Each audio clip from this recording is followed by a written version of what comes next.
Coucou tout le monde, c'est le troisième volet sur le nouvel ordre mondial d'aujourd'hui. Nous sommes le mardi 12 juin 2018. Alors le premier volet c'était sur le parti pris, le fait d'adopter ou non des opinions selon si le système de croyance que nous avons intériorisé l'accepte ou pas, le censure ou pas. Ensuite nous avons parlé du despotisme, d'un parti unique, d'un dictateur qui est unique donc, et d'un régime de type totalitariste. Et dans le troisième volet, nous allons parler de la médisance médiatique et de la calomnie en tant que principe. Qu'est-ce que c'est, qu'est-ce qu'on peut y faire, etc. Alors, la calomnie, c'est l'expression d'un trait de personnalité négatif qui se manifeste dans l'utilisation de la parole, de la langue, à des fins malveillantes et immorales, en créant à quelqu'un des ennuis, une certaine douleur psychologique et bien d'autres traumatismes par la suite. C'est ce qu'on appelle la profanation, donc des paroles négatives concernant les gens et leurs possibles défauts, tout le monde en a, hein, des qualités et des défauts, concernant des concepts et des phénomènes sociétaux. C'est l'ensemble des déclarations négatives et colorées sur d'autres personnes, donc quand on lance des noms d'oiseaux, etc. Quand on calomnie, quand on injurie, quand on accuse de certaines choses sans preuve étayée, comme durant l'affaire Skripal. Voilà. Chaque fois que quelqu'un répand des rumeurs négatives avec une certaine joie intérieure mal contenue, il est en flagrant délit de calomnie. Alors on observe en psychologie 6 types de calomnie qu'on peut retrouver dans les interactions géopolitiques et dans la diplomatie. Alors, le premier type, c'est la médisance sur les gens, sur leurs défauts et leurs possibles vices en général, le jugement personnel teinté de calomnie et de malveillance. Ensuite, on a le ressentiment verbal intentionnel, le rappel des défauts personnels constants, comme chez le manipulateur pervers narcissique. C'est quelqu'un qui va constamment reprocher aux autres des choses, il va essayer de cerner les possibles défauts qui leur font de la peine, et ils vont constamment les remettre sur la table pour essayer de les rabaisser de plus en plus, de les fragiliser psychologiquement.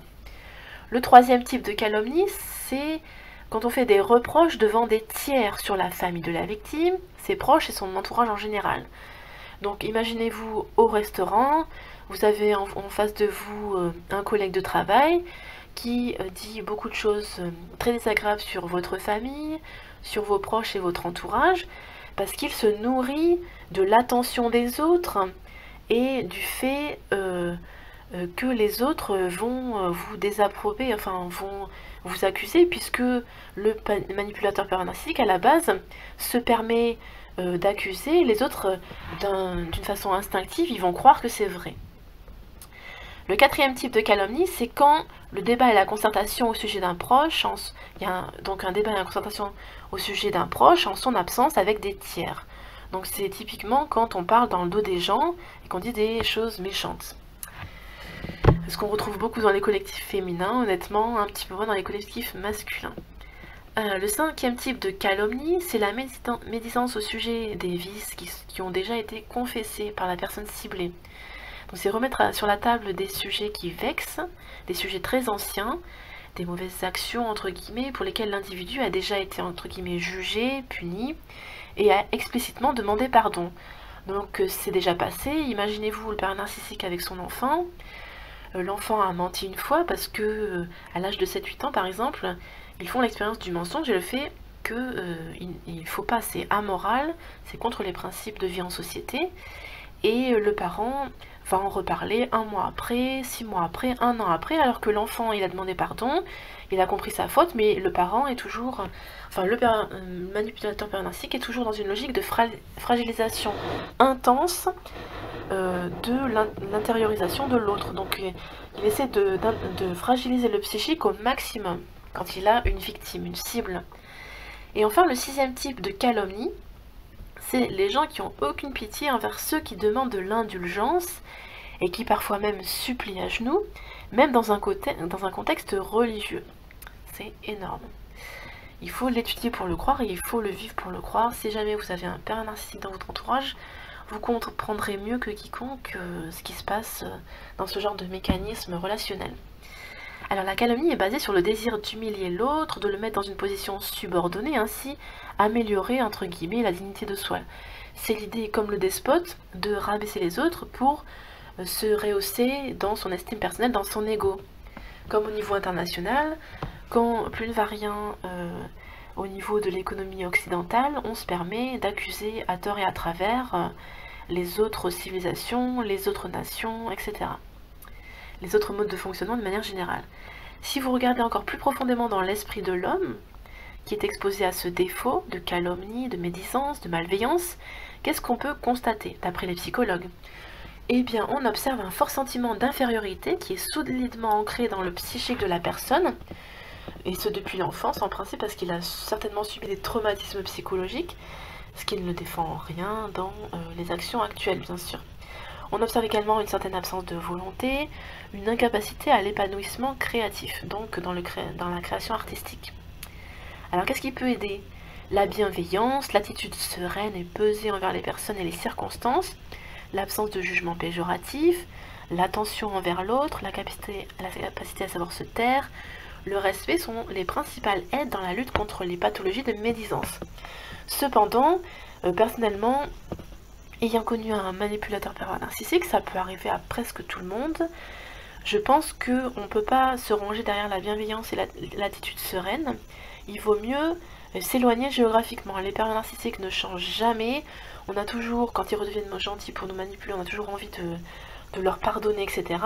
Il vaut mieux s'éloigner un peu. Et en principe, tout s'arrange. Parce que quand on reste avec quelqu'un qui veut toujours avoir raison, qui est toujours dans des logiques de manipulation et d'asservissement de l'autre, on ne peut pas y arriver. C'est pas possible. Voilà.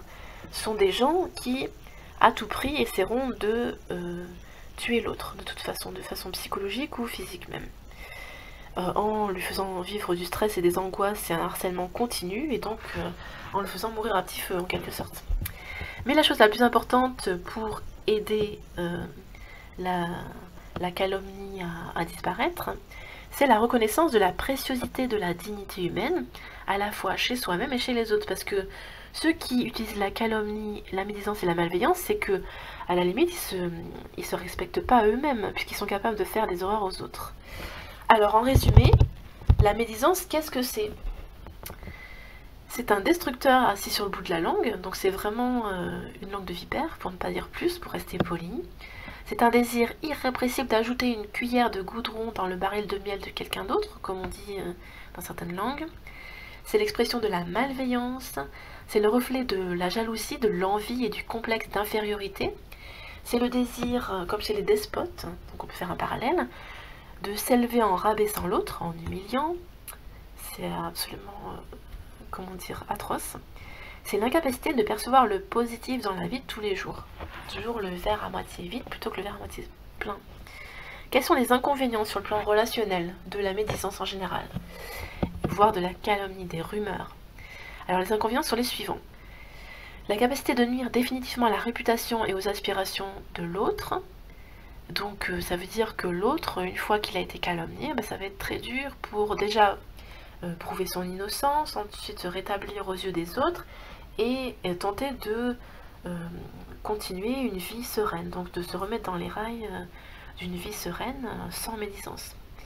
La calomnie masque sa propre, entre guillemets, nullité et démultiplie les possibles complexes de la victime.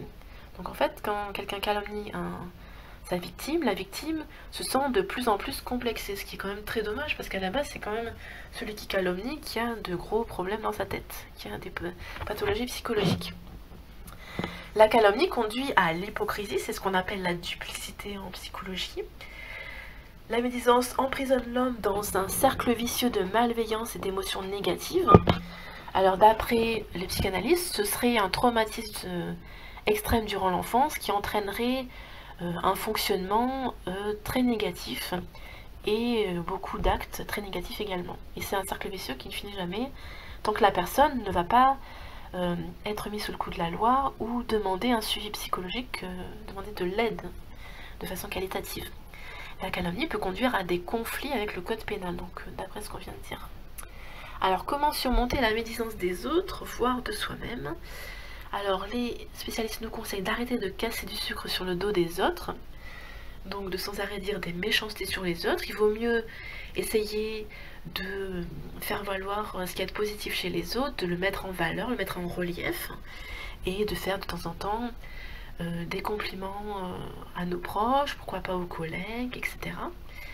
Il est bien de réfréner sa propension à détruire par les mots quand la parole remplace les points en fait. Il vaut mieux arrêter de s'imaginer que la médisance rapproche des autres. L'amitié ne peut se fonder que sur la vérité et la bienveillance. Voilà, c'est fini pour ce troisième volet sur le nouvel ordre mondial. Cette partie était consacrée à la calomnie, à la médisance, aux rumeurs. Je vous souhaite une très bonne journée.